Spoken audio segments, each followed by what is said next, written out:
The day my mother asked me to move my wedding so my little sister could have the real one was the day the good daughter in me finally died. I was sitting at my kitchen table in Columbus, Ohio, still in my work blazer, eating cold leftover pad thai between answering client emails. My phone lit up with a family group FaceTime. I almost didn't answer. I was exhausted. I'd just finished a 10-hour day at the accounting firm, then stopped by my parents' house to drop off groceries I'd paid for because Dad forgot his PIN again. But I answered, because that's what I do. I show up. The screen filled with my parents on the couch, my sister Lily wedged between them like the center of a very loud, very sparkly universe. Her blonde hair was perfectly curled, her sweatshirt said, "Bride vibes," and my mother was already crying. "Guess what?" Lily squealed, shoving her left hand at the camera so hard the screen went out of focus. "Ethan proposed at the cabin. It was so perfect." I smiled. "That's awesome, Lil. Congratulations." I meant it. I might have been tired, and yes, my own engagement had gotten exactly one family dinner and a, "That's nice, honey," but I still meant it. Then Mom cleared her throat, and my stomach dropped. "So," she said brightly, "we were thinking, since Lily's wedding will be bigger and, more of a production, it makes sense for her to take your date." I blinked. "My date?" "For the venue," Mom said. "Sweetheart, you only put down a deposit at the conservatory. Nothing's printed yet. And Lily really needs that Saturday. It's the only date all of Ethan's family can fly in from Texas." Lily made a fake humble face. "It would just be easier, Rach. You and Mark are doing the small thing anyway. Backyard, tacos, whatever. Mine has like 200 people. I felt the words like a slap. "Mom, Dad, I booked that date 11 months ago." Dad leaned toward the screen, already impatient. "Come on, Rachel, don't be difficult. Family first. You're flexible. Lily's got all these moving pieces. Just move it to another weekend." It wasn't a request. It was an expectation. Same as when they used my credit to co-sign Lily's car, just for a year. Same as when I picked up their property tax bill, just this once, and never saw a dime back. Same as when I spent 3 nights designing Lily's startup logo for free because she couldn't afford a real designer yet. I stared at my own face in the corner of the screen. 32 years old, dark circles under my eyes, hair in a messy bun, work ID badge still hanging around my neck. Lily's voice dripped through the speakers, sweet as syrup. "You don't mind, do you? I mean, you're good at compromising. I'm just under so much pressure." There it was, the script we'd all read since childhood.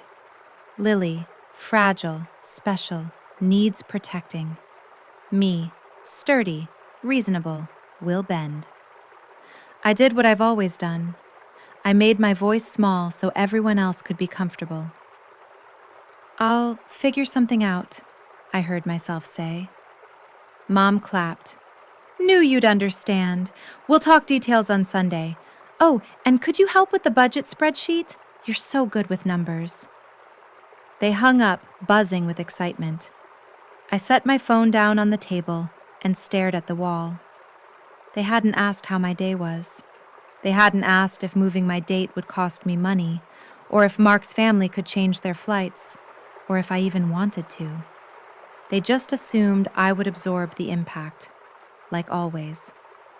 I picked up my phone, opened my notes app, and started a list with a title that surprised me. Things my family takes for granted.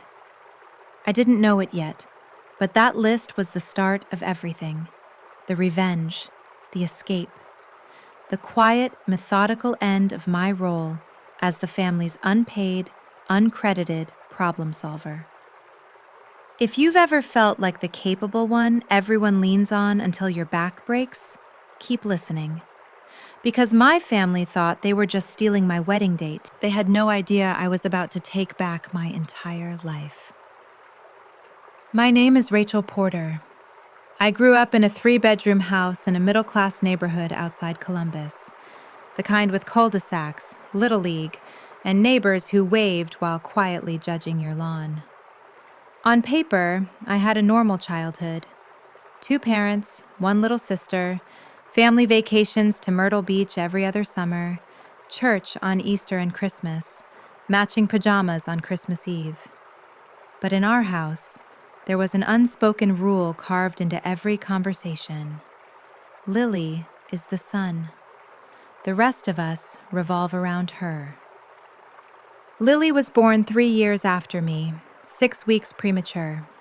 She spent the first month of her life in the NICU, hooked up to tubes and machines. My parents rarely talk about that time, but the few stories they tell all sound the same. Your sister almost died, Rachel. Your father slept on the hospital floor. I prayed every minute of every day. Somewhere in those weeks, they made a vow, consciously or not, that Lily would never suffer again. By the time she turned 5, the near-death story had turned into a lifetime pass. She hated her veggies. She's a picky eater. Leave her alone. She threw tantrums in Target. She's sensitive. Don't provoke her. She shoved another kid on the playground. Lily's just spirited. Meanwhile, I made my own breakfast by 8, packed my own backpack, that kid who turned in every permission slip on time. When I got straight A's, my mother said, "Of course you did. You're my responsible one."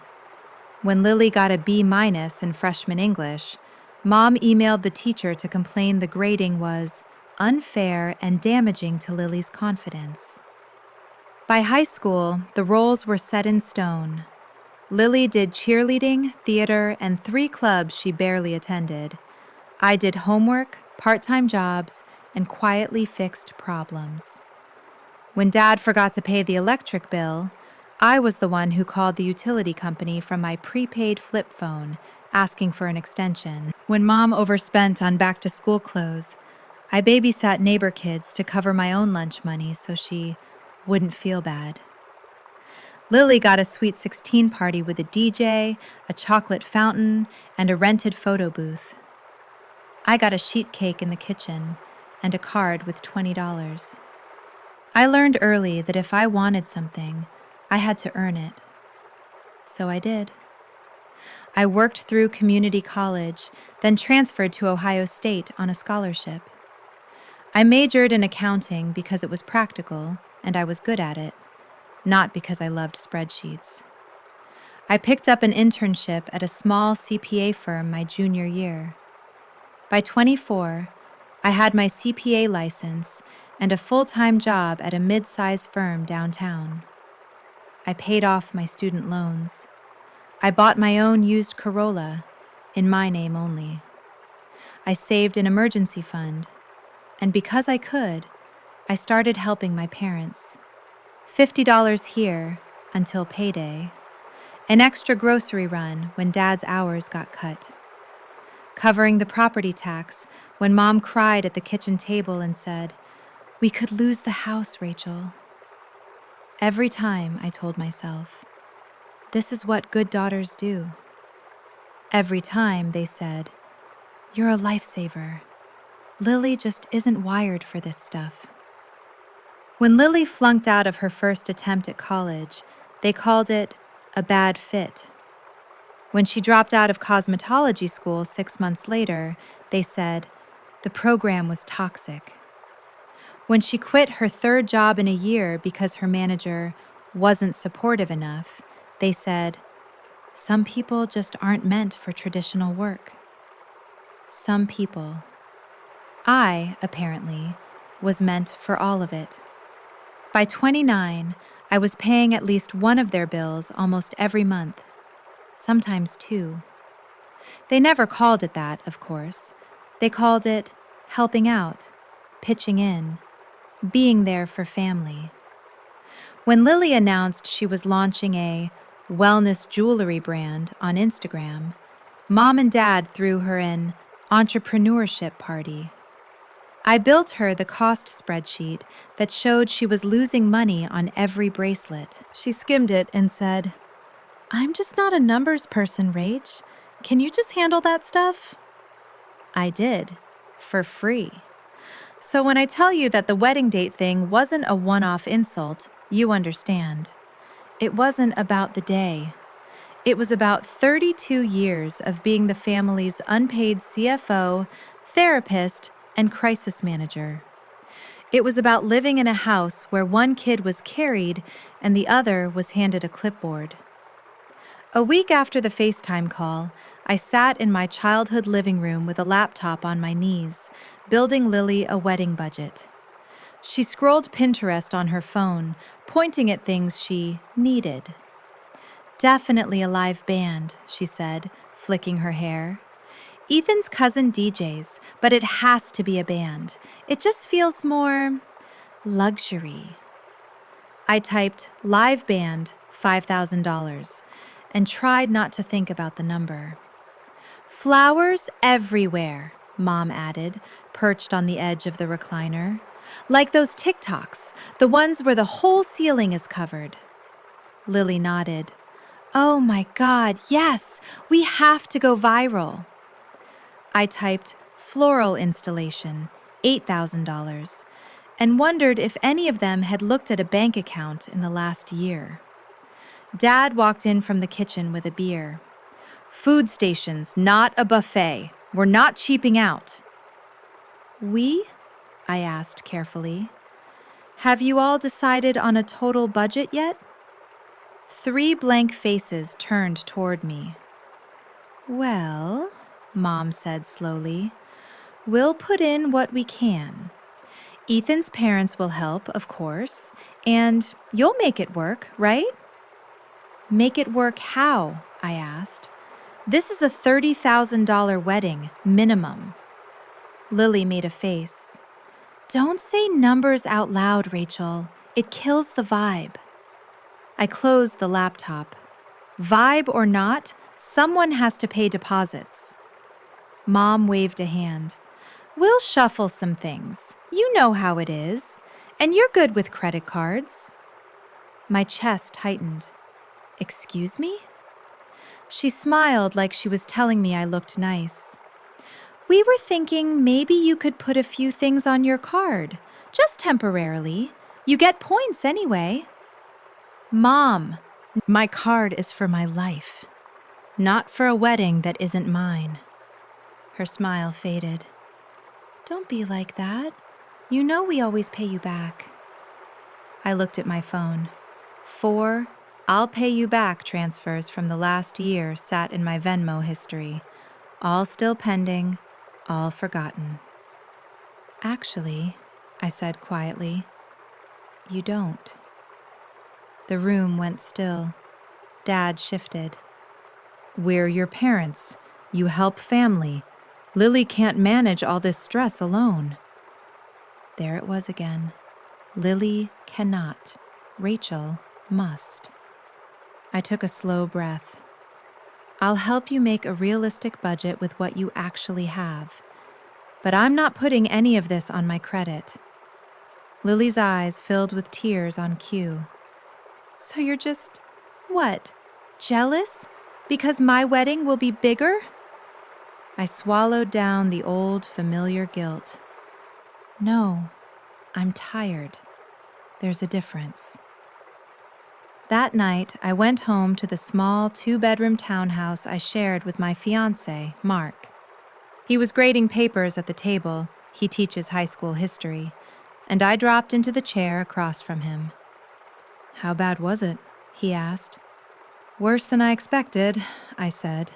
"They want a champagne wedding on a tap water budget, and they want me to float it."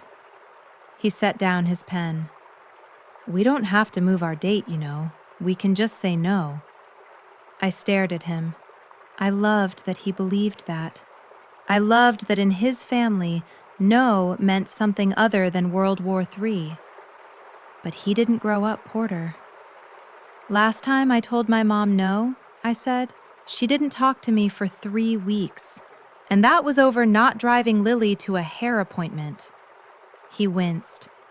That's not normal, Rach. No, I thought, but it was consistent. The escalation didn't stop there. 2 weeks later, I stopped by my parents' house unannounced to drop off a casserole and go over their tax organizer. April was coming, and I always did their taxes. Another, "You're so good with this, honey," favor that somehow became an obligation. As I walked in, I heard Dad in the kitchen. "Just sign it, Dawn. It'll be fine. Rachel never checks this stuff." Something in his tone made me pause in the hallway. Mom hissed back, "She checks everything. That's why we wanted her to do the loan application, remember? Just sign it yourself." I froze. Loan application? I stepped into the doorway. "What loan?" They both jumped like teenagers caught sneaking in after curfew. "Rachel, we didn't hear you," Mom said too brightly. "What are you doing here?" "Taxes," I said slowly. "What loan?" Dad's jaw clenched. "It's nothing. Just a small line of credit on the house, for some repairs. Interest only. It's handled." My eyes dropped to the paperwork on the table. My name was on the top line. Co-borrower, Rachel Porter. My heart started pounding. "Why is my name on this?" Mom fluttered her hands. "It's just how the bankers set it up. You know how they are. You have the better credit score, so... So you applied for a line of credit using my name without asking?" Silence. Dad's eyes hardened. "We knew you'd overreact. It's all the same pot anyway. One day this house will be yours and Lily's." I stared at the numbers. $40,000 line of credit, 8.9% interest, payment due in 60 days. My credit score, my debt-to-income ratio, my financial future, used as a casual tool, again. "Did you forge my signature?" I asked, my voice strange in my own ears. Mom's face went pale. "It's just a squiggle, Rachel. We'll pay it off when the refinance goes through." The room spun for a second. "I could lose my mortgage approval over this," I said. "Mark and I are in underwriting right now. If this hits my report, we might lose the house." Dad rolled his eyes. "You're being dramatic." I looked at them, really looked at them, and saw it clearly for the first time. They weren't confused. They weren't overwhelmed. They were entitled. My work, my time, my money, my name, those things were resources they felt they had a right to access. "Call the bank," I said quietly. "Tell them to remove my name. Now. Or I go down there myself and report fraud." Dad's mouth opened, then closed. He'd never seen me like that. "Rachel," Mom started. "Now," I repeated. They did, begrudgingly, angrily, but they did. I walked out of that house shaking, drove home, and sat in my car with my forehead against the steering wheel. That was the moment I realized this wasn't about being nice or helpful anymore.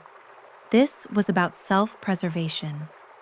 It was also the moment a new thought formed, sharp and cold. If they're willing to forge my name on a loan, what else have they done that I haven't seen yet? For an accountant, that question is like blood in the water. 2 nights later, I couldn't sleep. Mark was snoring softly beside me, our half-packed moving boxes stacked against the bedroom wall, labels reading kitchen, bathroom, office. We were supposed to close on our first house in 3 weeks, a small 3-bedroom with a decent yard and a cracked driveway, but it was ours. No landlords, no rent increases, no one else's name on the deed. I kept picturing that loan document with my forged signature. My mind started running through worst-case scenarios like a spreadsheet from hell. If the bank filed the credit line before removing my name, my credit utilization would spike. If my credit score dropped 20 points, underwriting might flag our mortgage. If they pulled the loan, we'd lose the house, the inspection money, the appraisal fee, all because my parents decided my future was their backup plan. Around 2 a.m., I gave up on sleep and went to the kitchen. I made tea, sat at the table, and opened my laptop. I logged into my parents' bank accounts. Yes, I had access. They'd given me the login years ago, in case something happened. I'd used it to set up autopay, to move money between checking and savings, to keep them from overdrafting. I told myself I was being responsible. I told myself I was helping. Now, I told myself I was investigating. The first thing I saw made my stomach twist.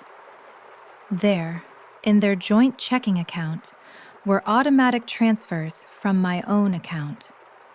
$150 every other Friday, labeled Family Support. I had set them up 2 years ago after a particularly guilt-heavy conversation about fixed incomes and rising costs. Somewhere along the way, I'd stopped noticing them.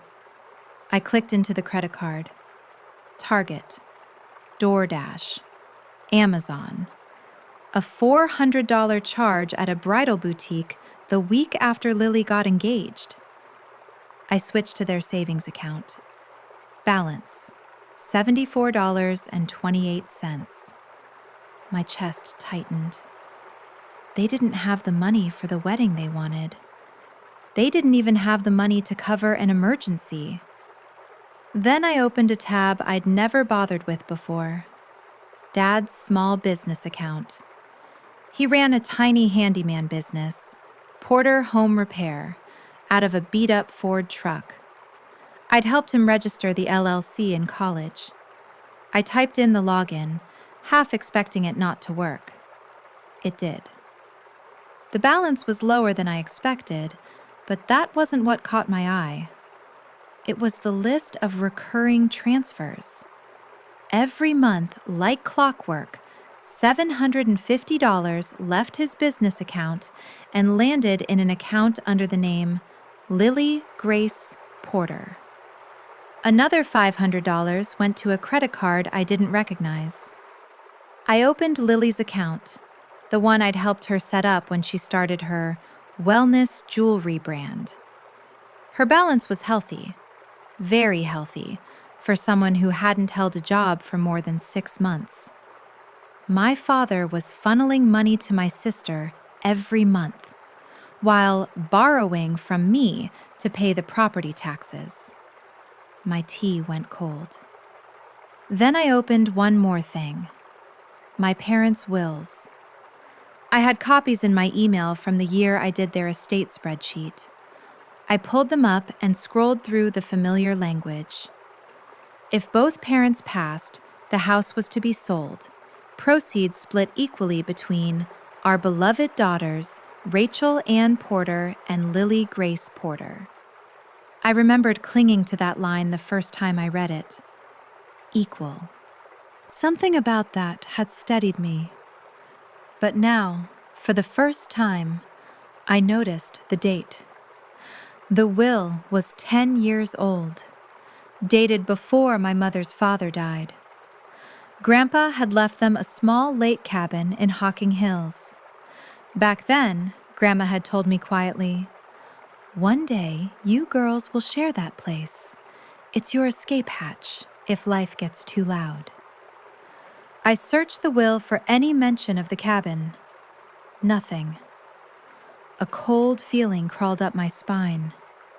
I pulled up the county property records website and typed in my parents' names. One listing came up for their house, another for the cabin. Owner, Lily Grace Porter. Transfer date, 14 months ago. I sat there at my kitchen table at 2:37 a.m., lit only by my laptop screen, and realized my parents had already given my sister the only real asset my grandparents left behind. They just never mentioned it. The cabin that was supposed to be for the girls was now legally Lily's. They hadn't asked my opinion. They hadn't asked if I wanted to buy in. They hadn't told me at all. They just quietly slid the deed to the younger daughter, the same way they tried to quietly slide my name onto their loan. Something snapped. Not loudly, not dramatically. There was no screaming, no broken plates, no sobbing on the floor. It felt more like a switch. For 32 years, I've been playing one role, the good one, the responsible sister, the fixer. Suddenly, I was just done. Done explaining basic math to adults who refused to learn it. Done funding a lifestyle that prioritized Lily's wants over my needs. Done letting people sign my name on things they had no right to. I opened a fresh document and typed a title, Exit Plan. Not for my wedding, for my role in this family.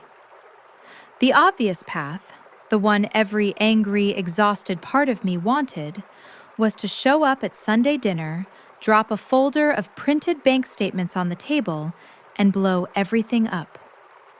I pictured myself standing there, while my father stuttered explanations and my mother cried about intentions, and Lily accused me of ruining everything. The fantasy was satisfying for about 10 seconds. Then the accountant in me started doing emotional math. They'd deny, they'd deflect, they'd twist. They'd call me ungrateful, selfish, cruel. They'd make me the villain in a story they'd been writing for decades. And if there's one thing I knew from years of untangling messy client finances, it's this. You can't fix a rotten ledger by yelling at it. You have to rebuild the system. So I made a different decision. I decided to stop playing tug of war and simply let go of the rope. Not quietly disappearing, not passive-aggressively pulling back, but a clear, strategic exit. Step 1, protect my future. The next morning, I called our mortgage officer from my car. "Hey, Jim, quick question," I said. "If a line of credit application shows up on my credit report that I didn't authorize, what happens to our mortgage?" There was a pause. "If it's not funded yet and you dispute it immediately, we can usually work around it. Why?" I told him, in careful, non-dramatic terms, that my parents had applied for a loan using my name without my consent. He whistled softly. "That's a problem." "I've already had them call to remove my name," I said. "I just want to make sure if anything pings your system, you know what's going on." "We'll put a note in your file," he promised. "And for your sake, put a fraud alert on your credit. Today." I hung up, put a fraud alert on all 3 bureaus, and froze my credit. Step 2, stop the bleeding. I logged back into my parents' accounts and canceled the automatic transfers from my checking. Then I texted my mother, Rachel.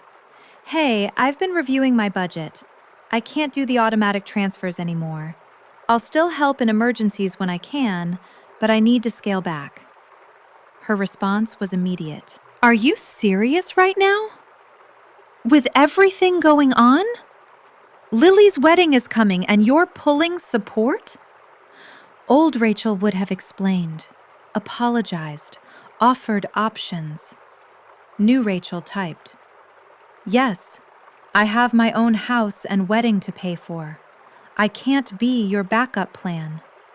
3 dots appeared, disappeared. "We'll talk Sunday." Step 3, gather information.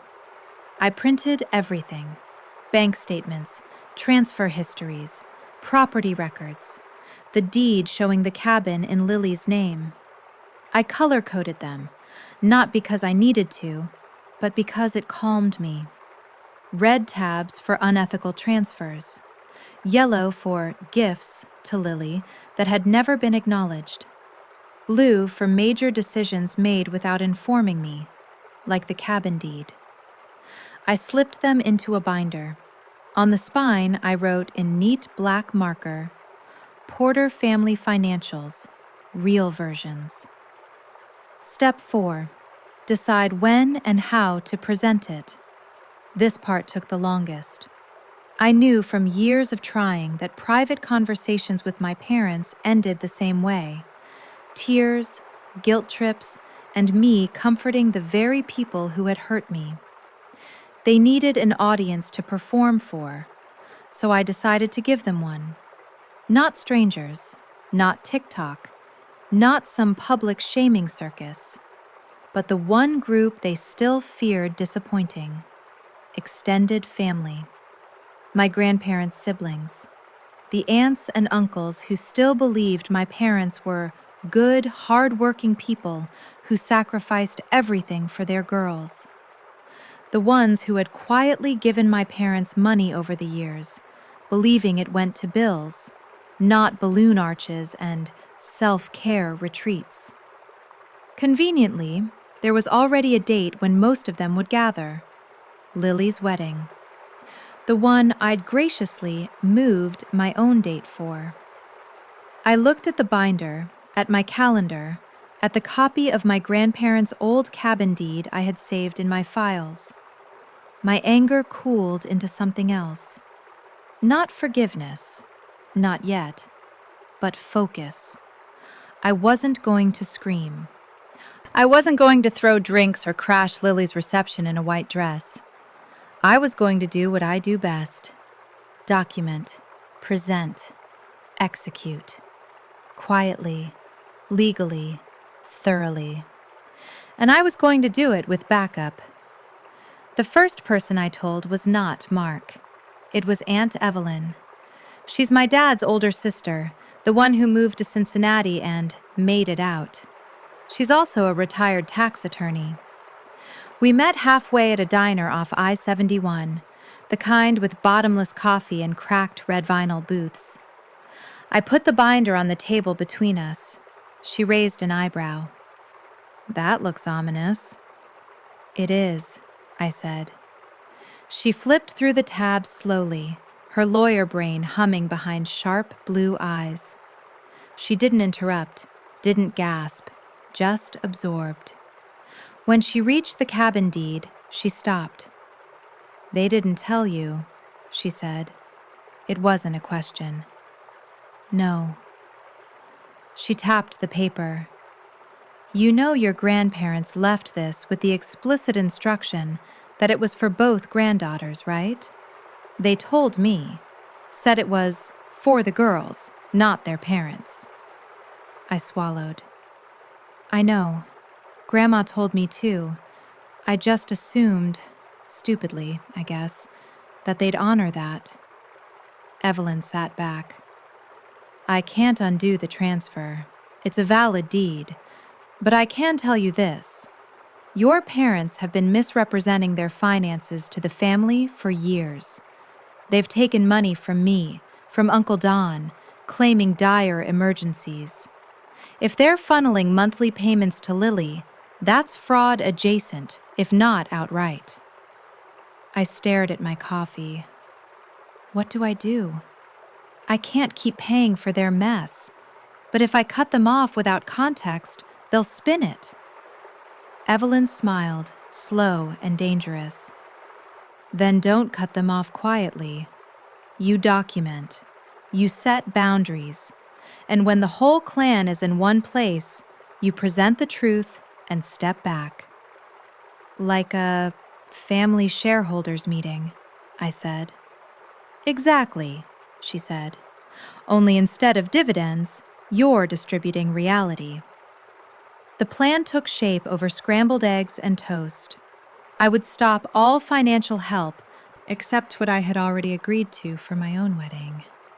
No more emergency bailouts. I would protect my accounts. New passwords, new two-factor authentication, separate bank entirely.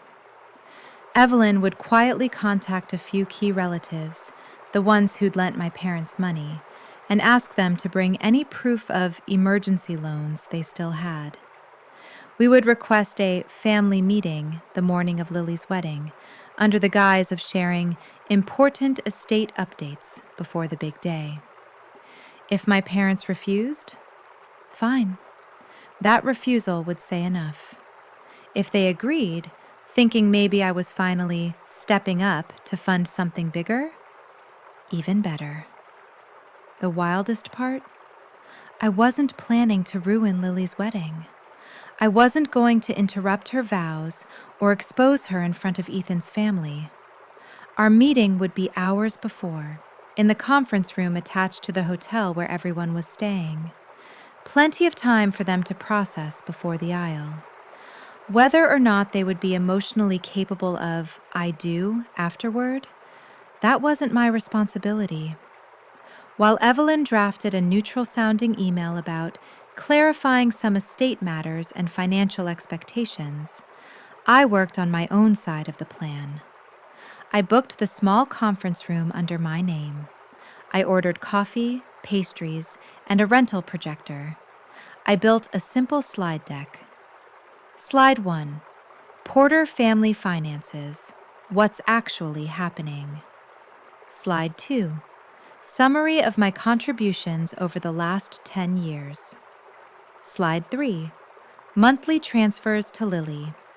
Slide 4. Property records for the cabin.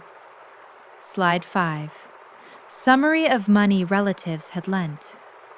Slide 6. My boundary statements.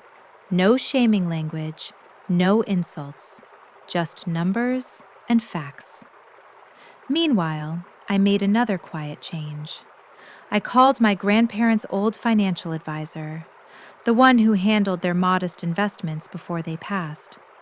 He'd always liked me, always explained things patiently when I visited with them as a kid. "Rachel?" he said, surprised to hear from me. "To what do I owe the pleasure?"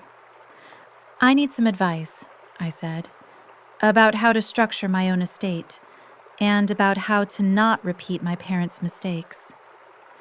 We set an appointment.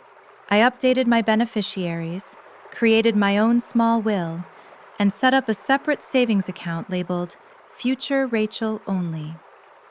Taking control of my own future made it easier to face what I was about to do to my past. Finally, there was one more piece of the plan: my wedding.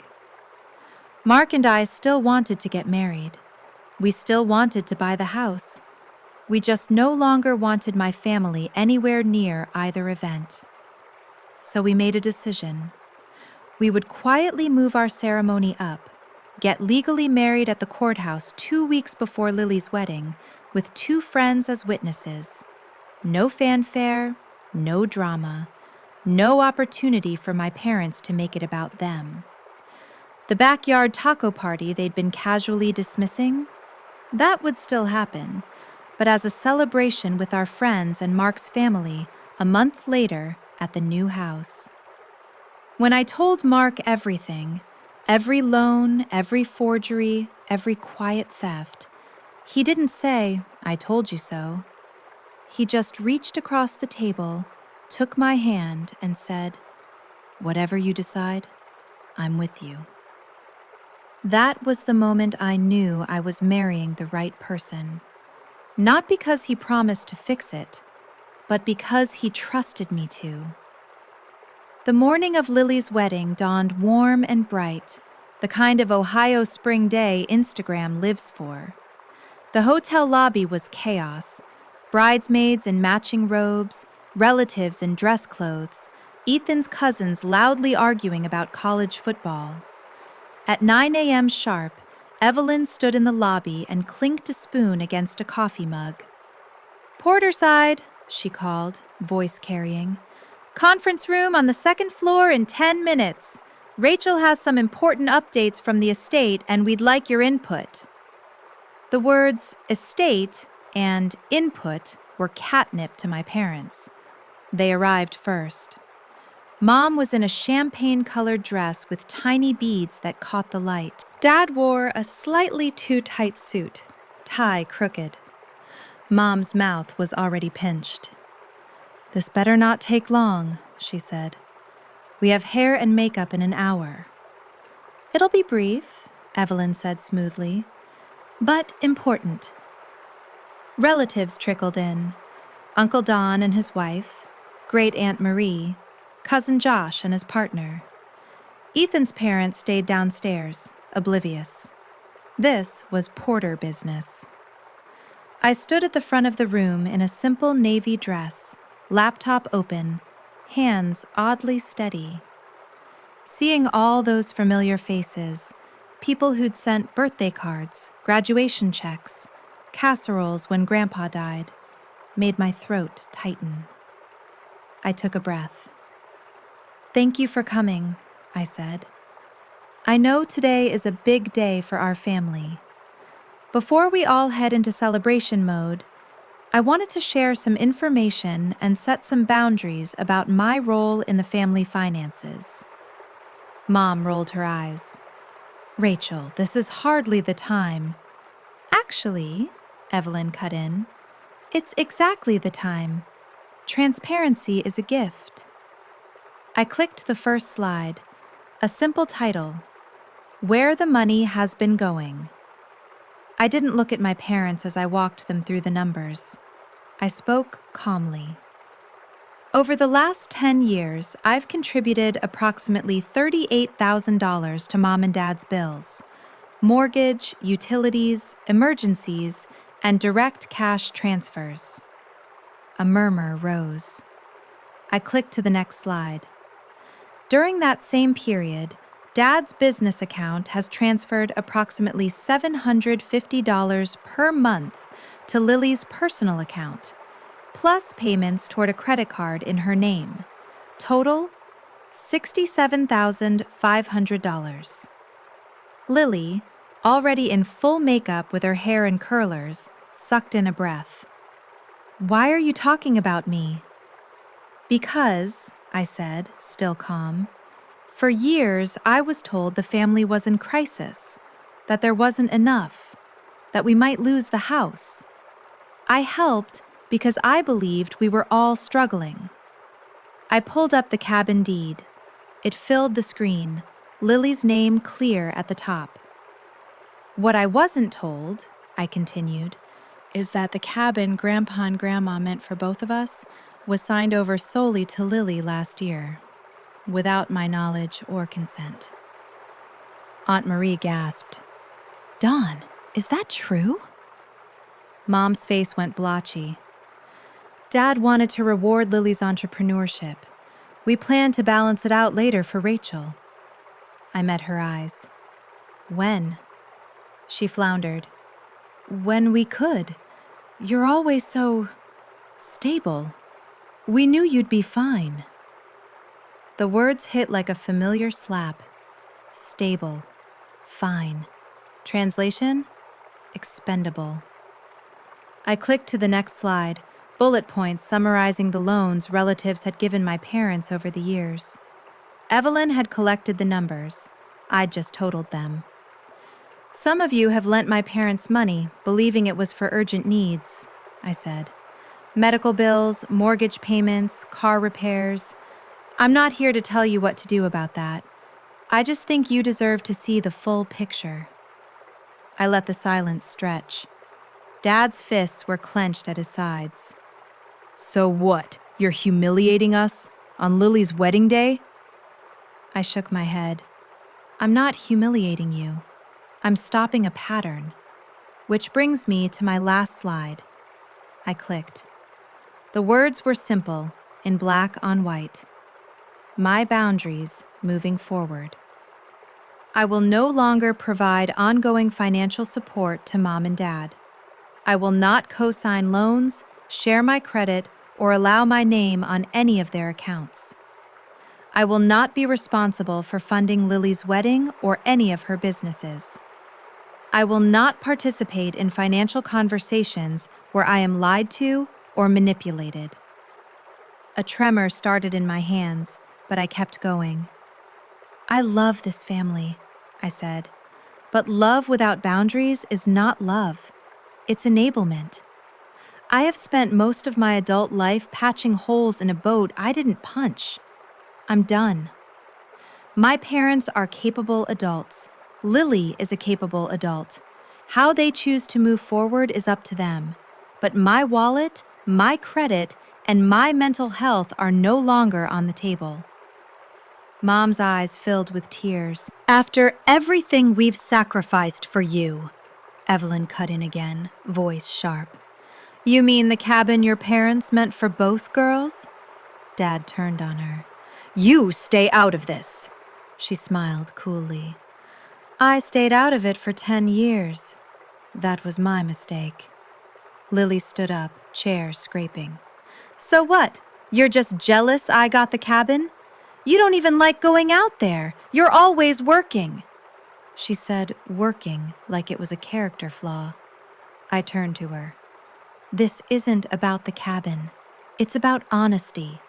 If you wanted it and they gave it to you fairly, fine. But they didn't tell me.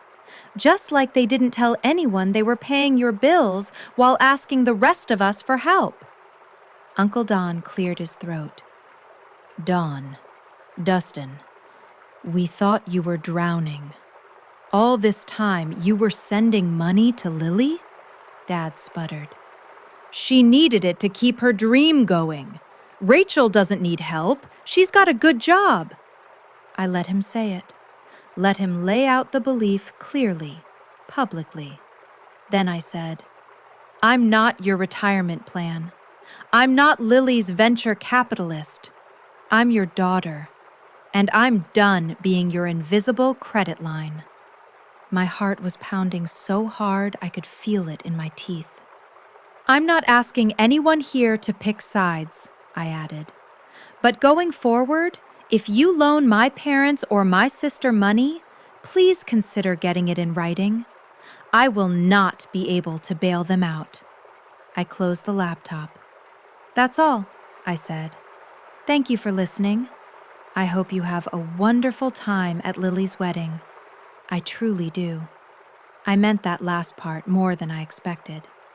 I started to walk toward the door. Rachel, Mom choked out. If you leave this room, don't expect to be welcome at the ceremony. I paused, turned. Mom, I said softly, you made that choice when you stole my signature and sold my inheritance in secret. I'm just finally believing you. The room was dead silent. Evelyn stood.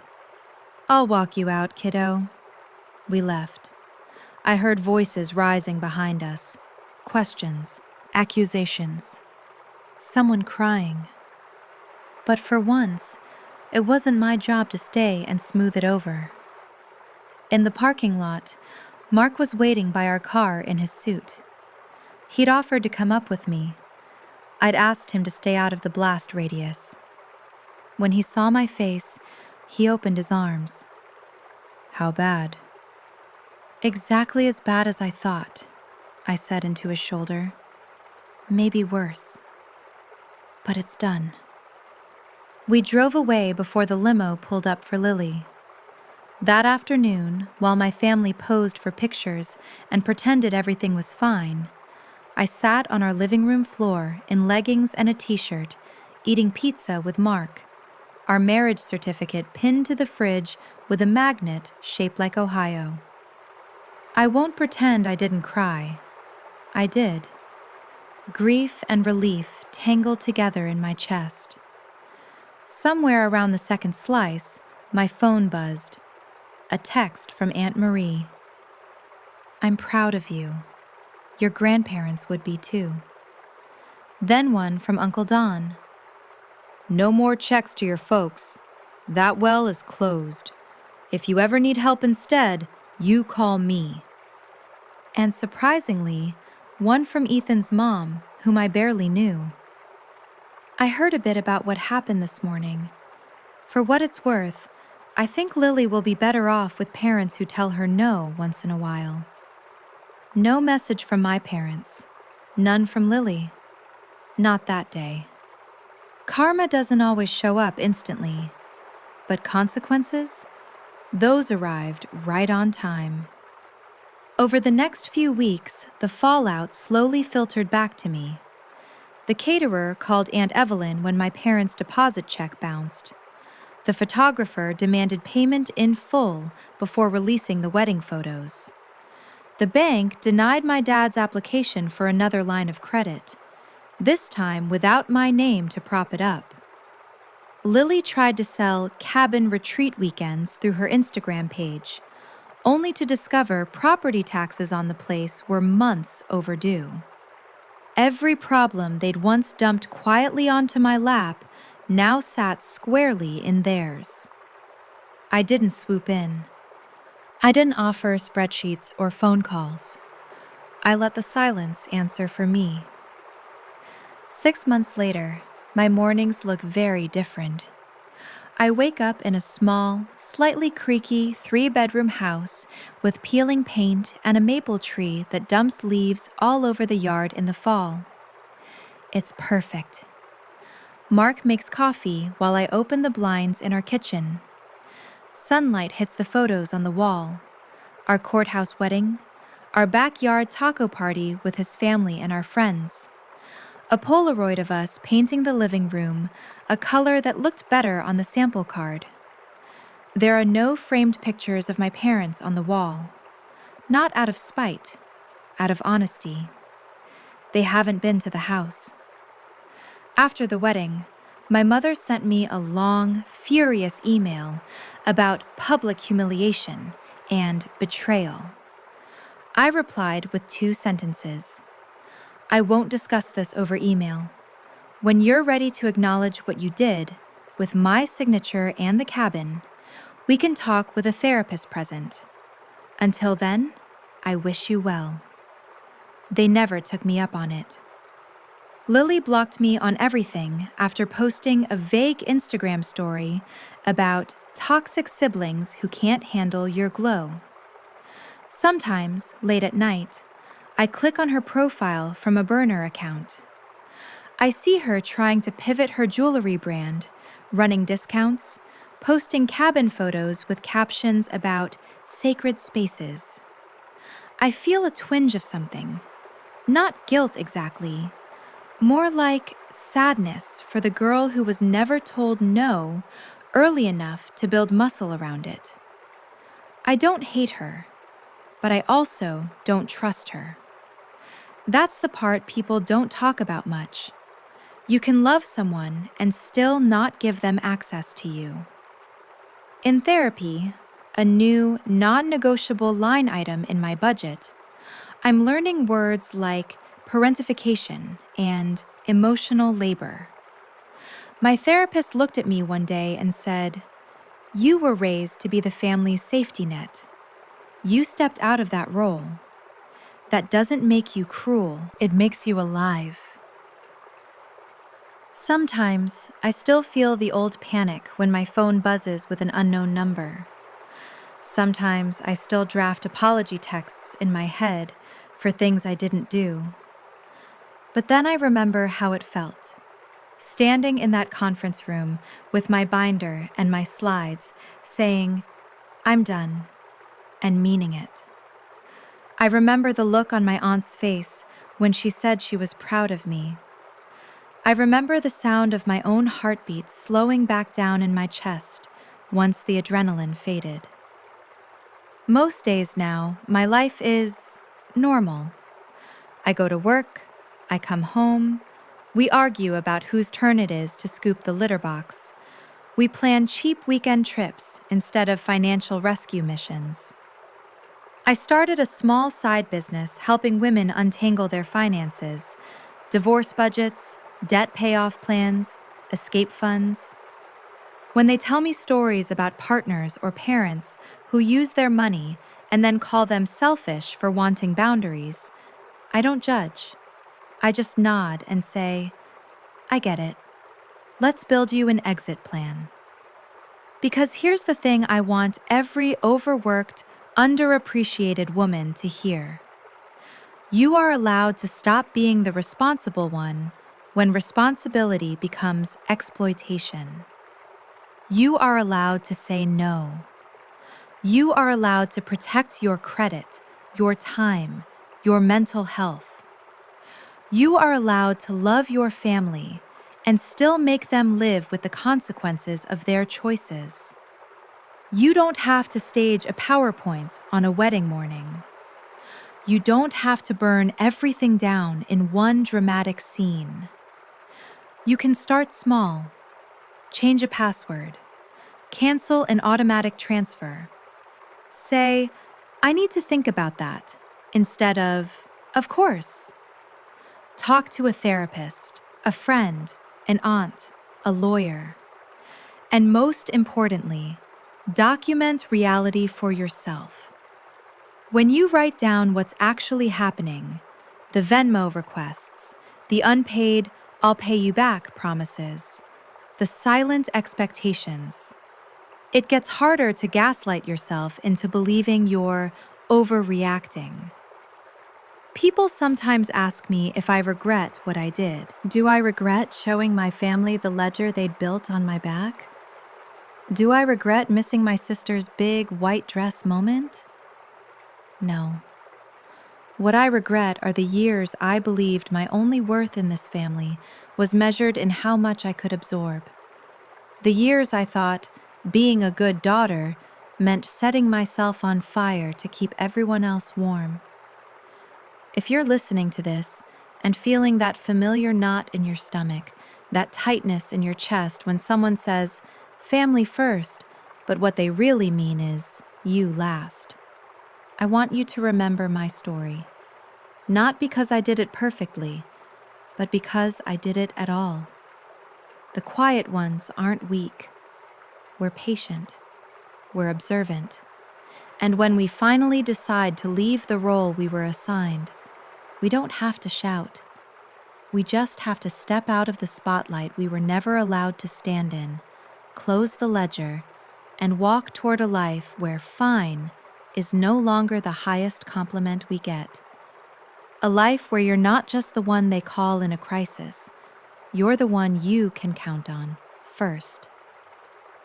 If you've ever been the dependable one, the fixer, the overachieving oldest daughter, the woman everyone assumes will just make it work, and you're tired, really, bone-deep tired, drop a same in the comments and tell me where you're listening from.